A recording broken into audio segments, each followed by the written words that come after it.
శ్రావణ మాసంలో వర్షం కురిసి తీరాలి. శ్రావణ భాద్రపద మాసాల్లో వర్షం కానీ కురవకపోతే ఇక ఆ సంవత్సరం అంతా తినడానికి తిండి గింజలుండవు. శ్రావణ భాద్రపద మాసాలలో వర్షాలు కురవాలి అంటే 2 కారణములను శాస్త్రం సృష్టించింది. ఒకటి, శ్రావణ మాసం భాద్రపద మాసం ఏం చేస్తారంటే ప్రతి ఊళ్ళోనూ కూడా వేద సభలు ఏర్పాటు చేస్తారు. వేద పండితులందరూ బయలుదేరి వస్తారు. వచ్చి ఆ వేద సభలో పాల్గొని వాళ్ళు వేదం చదువుతారు. వేద గానం ఎక్కడ వినపడుతుందో అక్కడ దేవతలందరూ సంతోషిస్తారు. వేదం అర్థమక్కర్లేదు, వింటే చాలు. ఆ స్వరంతో వేదమంత్రాలు వినపడితే దేవతలు సంతోషించి వర్షాలు కురిపిస్తారు.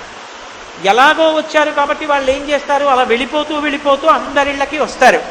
వస్తే వాళ్ళు వచ్చారని తలుపేసుకోకూడదు. వాళ్ళు వచ్చి కూర్చుని ఉత్తినే వెళ్ళిపోరు. ఒక్క పన్నం చదువుతామమ్మా అంటారు. సరే చదవండి అంటే ఓ పన్నమో ఓ పనసో చదువుతారు. చదివి ఆశీర్వచనం చేసి పెడతారు. బ్రాహ్మణులు ఊరూరా తిరిగి వేదాన్ని చదువుతారు. వేద సభలు జరుగుతాయి. దానివల్ల వర్షం